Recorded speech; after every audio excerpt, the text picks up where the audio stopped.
នៅសម័យនេះការលក់អនឡាញគឺជារបបមួយដែលយើងអាចដាក់លក់ទំនិញនៅលើបណ្ដាញសង្គមដោយប្រើប្រាស់នៅដើមទុនតិចនិងងាយស្រួលឲ្យអតិថិជនគោលដៅឆាប់បានឃើញហើយក៏មិនងាយស្រួលផងដែរនៅពេលដែលមនុស្សគ្រប់គ្នានិយាយថាខ្ញុំក៏ចង់លក់អនឡាញដែរប៉ុន្តែពេលចាប់ផ្ដើមពិតមានសំណួរមួយចំនួនដែលមនុស្សភាគច្រើនតែងតែមានតើខ្ញុំត្រូវចាប់ផ្ដើមពីណាតើខ្ញុំត្រូវការដើមទុនប៉ុន្មានត្រូវរកផលិតផលបែបណាដើម្បីលក់ឬមួយក៏ត្រូវចេះ Page ជាមុនសិនទើបចាប់ផ្ដើមតោះមករៀនជាមួយខ្ញុំទាំងអស់គ្នាតើការចាប់ផ្ដើមលក់អនឡាញដំបូងយើងត្រូវការអ្វីខ្លះភាគច្រើនអ្នកដែលមិនអាចចាប់ផ្ដើមបានព្រោះមានគំនិតមួយដែលថាខ្ញុំមិនទាន់រួចរាល់នោះទេតែការលក់អនឡាញមិនចាំបាច់ត្រូវការរងចាំអ្វីឲ្យល្អឥតខ្ចោះនោះទេអ្វីដែលអ្នកត្រូវការមុនគេនោះគឺការសាកល្បងអ្នកអាចចាប់ផ្ដើមដោយលក់នៅអីវ៉ាន់តូចៗដូចជាកាបូបខ្សែសាកសម្លៀកបំពាក់ឬមួយក៏គ្រឿងអាសេសរីតូចៗក៏អាចសាកល្បងបានដែរការសាកល្បងដំបូងគឺជាគន្លឹះដែលនាំឲ្យអ្នកយល់ពីអតិថិជនគោលដៅនិងទីផ្សារពិតប្រាកដជាក់ស្ដែងនៅលើអនឡាញកុំរើផលិតផលដោយសារតែលើគេនិយាយថាវាកំពុងល្បី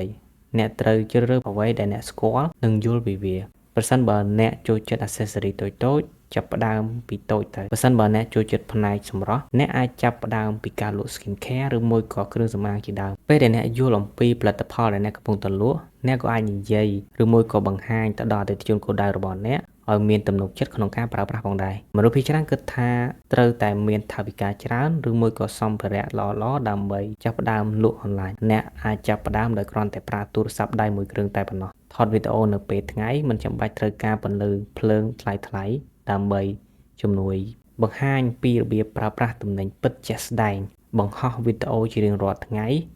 នៅក្នុង Facebook ឬមួយក៏ TikTok បើអ្នកអាចធ្វើឲ្យមនុស្សឃើញផលិតផលអ្នកបានកាន់តែច្រើននោះឱកាសនៃការលក់របស់អ្នកក៏ច្រើនផងដែរ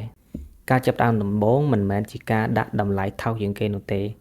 តែជាការផ្ដល់នូវទំនុកចិត្តទៅលើផលិតផលឬបង្ហាញនូវភាពស្មោះត្រង់របស់យើងបង្ហាញឲ្យពួកគេឃើញថាអ្នកពិតជាស្រឡាញ់ផលិតផលនោះនិងប្រើប្រាស់វាល្អពិតមែនឆ្លើយសំណួរយ៉ាងស្មោះត្រង់